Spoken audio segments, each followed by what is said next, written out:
Today I'll be discussing the current bosses of the five New York families.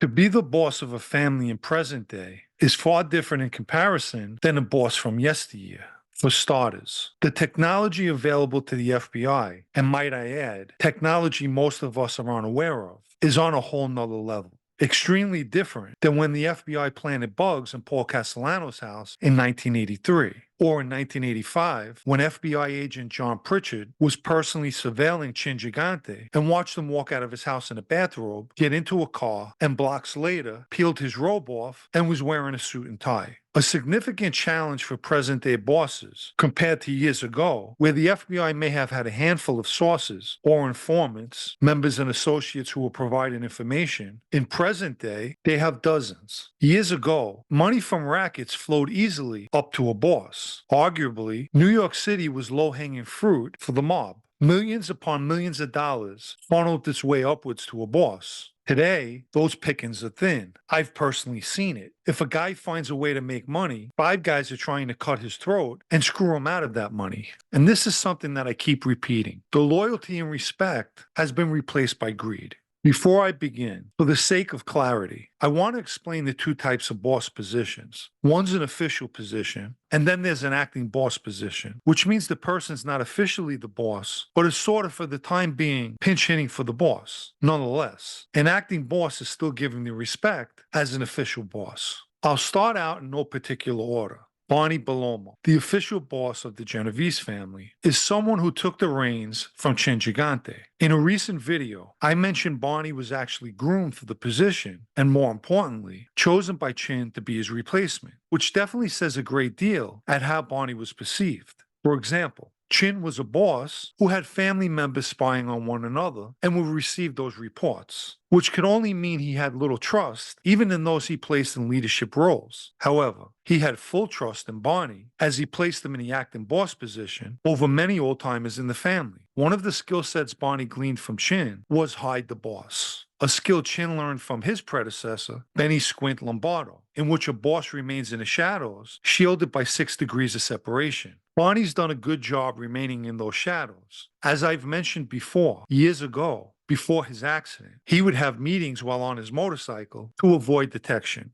The West Side has kept a series of panels and street bosses throughout the years, and it's an ever-changing cadre of guys. While I was in the life, one of the things I found interesting was guys from the West Side would still motion towards their Chin when referring to Gigante, and he was dead and buried. It's common knowledge. Chin sent out a warning, get caught mentioning my name, and you die. Conversely, with Barney, there was no warning, it just wasn't done. His name never was mentioned. He's well versed on how to go about and survive in that life as a boss. To put it bluntly, he didn't miss a day of class in gangster school. Next up, we have Lorenzo Mannino, the acting boss of the Gambino family. One of the challenges Lorenzo had, and handled with the class that radiates off him, is leading a family, but separating the fact that he's naturally biased towards the Sicilian faction, which he himself is considered to be a part of. He's personally proved to me his fairness, as well as his belief in the rules of Cosa Nostra. Lorenzo is somebody who's liked and respected by everyone, and was schooled the old-fashioned way by John Gambino, a boss in his own right. He stepped into the top position following the untimely death of Frankie Cali, who many people mistakenly believed was the underboss. But during my time, it was known in the street that Frankie was the guy with the Gambinos. Lorenzo understands that it's better to settle things diplomatically, as violence should always be avoided and be a last option.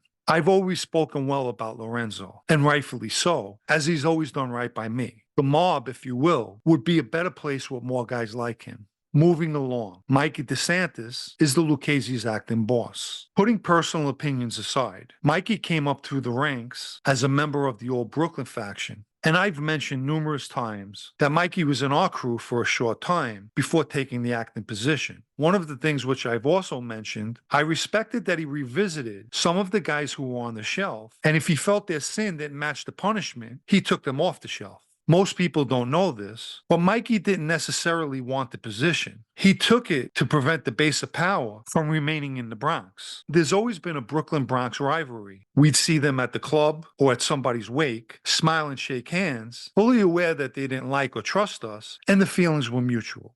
Mikey's greatest obstacle comes in the form of an eternal one, which again, I've mentioned numerous times. And that is, the FBI has the most intel coming out of the Lucchese family. They have numerous sources and informants inside the family than all the other families combined. One of those guys was a high-valued source. I don't want to mention his position, but take it from me, it's a major problem, as the FBI is getting real-time intel on the inner workings of the family. Aside from that, Mikey's a likable guy and is able to navigate through the day-to-day issues within the family. I never fully agreed with straightening out legitimate guys. I understood the whole thing about using their money to create businesses, but you can do the same and keep them as associates. Nevertheless, from the onset, it was always the plan that Mikey was warming the boss seat up until Georgie Neck was off paper, which he probably is by now, although he may have changed his mind about wanting that position. I believe it's very possible when Vic, who still remains the official boss, passes away, you may see a change in the Lucchese leadership.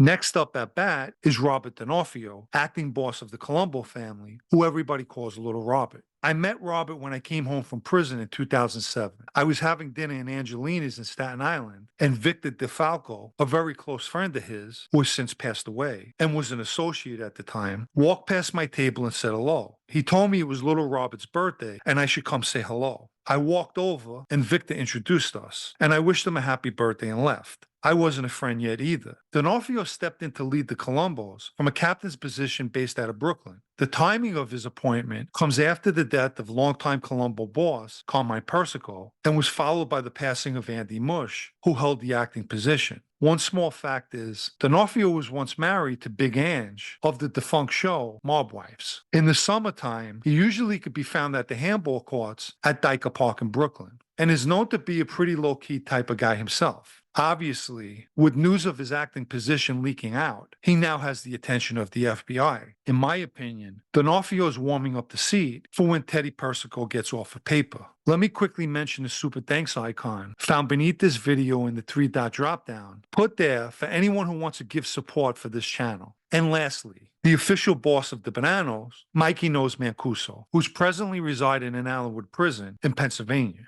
There's been a great deal of controversy surrounding Mikey Knows following his release from prison in March of 2019. Just prior to that, he shelved acting boss Joe Camerano, his father-in-law Vito Grimaldi, a captain, and Vito's son Joseph, who was an acting captain. That bold move was followed by Mikey Knows sending Banano members to Vito Grimaldi's wake on July 19, 2022. And that was done to make sure Joe C. didn't attend his father-in-law's wake like he was ordered not to. On the night of the wake, they spotted Joe C. and he was attacked. But the Banano members weren't expecting the bikers who were also in attendance, who in turn wiped the funeral parlor floor with them. A year later, in 2023, Mikey Knows was sent back to prison for violating the terms of his federal probation by meeting with fellow Banano members, as well as members from other families. He's scheduled to be released in August 2024. Most likely, his underboss, Johnny Joe Spirito, is running the family in the meantime. The 5 bosses mentioned naturally all differ in character and personality. They all have their own unique way of running their families, and as I've stated, some have official positions and others are acting.